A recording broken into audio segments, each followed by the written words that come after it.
Small one. That will grow up in the... It dies back every winter, and then what it will do is it will shoot up, and the flower stems can be maybe even 5-6 feet tall, and it produces the leaves nice and big. After a couple of years you can divide up the root to make more plants, or to use the root. It's related to, in fact, this and the ground elder and the fennel are all in the same family, and they're all good for the digestive system and for catarrh. The other thing with lovage is you can use the root to make a medicine. You can also use the leaves or the seeds. So the seeds were traditionally ground and dried and ground like we do with pepper, and the leaves would be added into soups in particular. It's quite a strong flavour. It's slightly reminiscent of Marmite or something like that. It's a very rich flavour. Lovely in soups. Some people would take small amounts and chop them into salads as well, but it's a sort of mixture of this kind of Marmite-y rich taste and a sort of slightly perfumey taste. So, it's like a little baby there. and this will grow up. It will keep growing unless we get very hard frosts. It will actually keep going the whole winter. It produces beautiful blue star-shaped flowers, and the leaves, some people chop the leaves into salads. They're a little bit hairy, they can be nicer kind of steamed. The flowers are definitely used in salads, and also traditionally put into pims,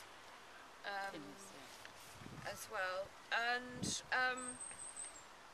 the seeds of borage are actually what starflower oil is made from. I always make the joke, its main competitor at that stage was Evening Primrose. If you're competing with Evening Primrose, you can't really have a name like borage. That's called starflower. Yeah, exactly. If you're using it to make a medicine, this summer we made like a vinegar tincture with it, which is where you just chop the plant and soak it in vinegar. And it has a lovely cucumbery flavour. So that vinegar can be used both for salads in the winter, but it can also be taken in small doses of medicine. And it's important, if you're using borage as a medicine, to include the stems as well as the leaves, because the stems have a lot of the medicinal constituents in them. Borage is, the traditional thing is borage for courage. In other words, it supports the adrenal glands. It's very good for going through stressful periods, and it also kind of just lifts the mood if you're going through stress as well. It's the main thing it's known for. The strawberries over there then, I should have mentioned them with the blackberries and the raspberries, because they, again, the leaves of the strawberries also have lots of antioxidants. And they actually have a lovely strawberry flavour. With all of those ones, the leaves have that same flavour as the fruit. And the leaves of both strawberry and raspberry are used to prepare for childbirth. They're seen as a tonic for the womb, but only taken for a few weeks before childbirth, and then to help the womb recover afterwards.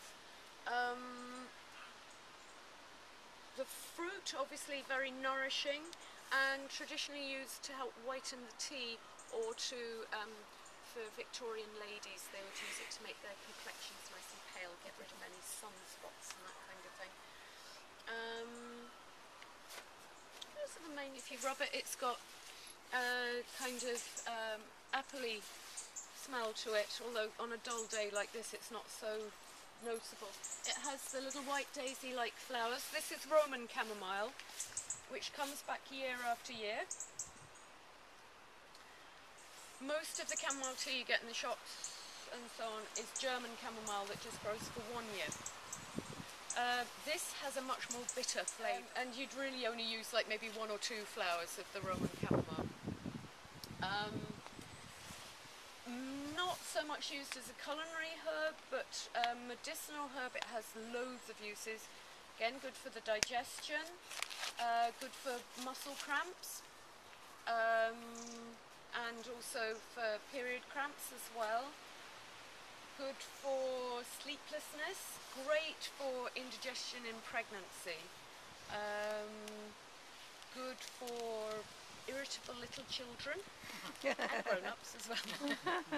Good for colic, and sometimes can help with children who have a tendency to wet the bed. It can help overcome that one. Externally, very good for red inflamed skin. And in Germany, what they do for leg ulcers is they put boiling water onto the herb and make a poultice for leg ulcers.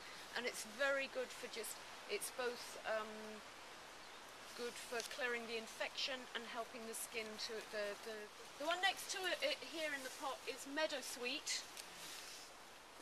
Meadowsweet is what salicylic acid was originally found in. So aspirin is actually named after the meadowsweet plant, because the meadowsweet's old Latin name was spirea, so aspirin means from meadowsweet. It's a beautiful plant, a native, it's a perennial. It will grow, it likes damp places. You'll see it growing along the ditches and so on. It throws up these beautiful creamy flowers. It's a bit like a stilbe, but people grow stilbes in the garden, and I go like, why not grow this one? Because it's a native, it's absolutely gorgeous. Bees love it. The flowers have an essential oil in them which is very relaxing and calming. And you will know bees in the summer, if they've been feeding on the meadowsweet, you'll notice after a while they get quite kind of dopey. And it's a nice relaxing one.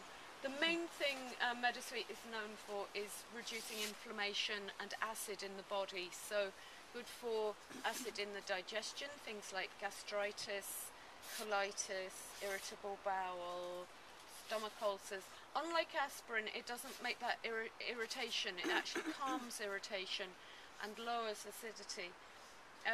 It's anti-inflammatory for joint pains and gets the acid out of the body. So another good one for gout, arthritis, rheumatism, that kind of thing.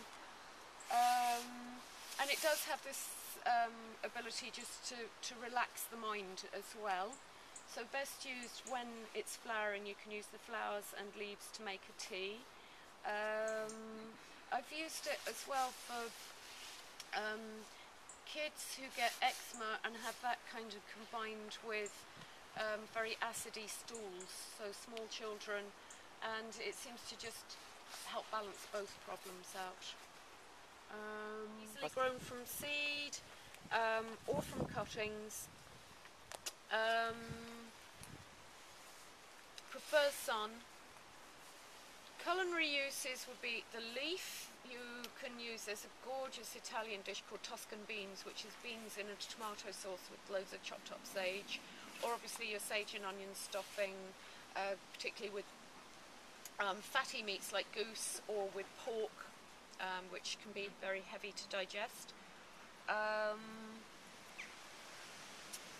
Another plant that's used as an incense plant, drying the leaves and burning them as an incense.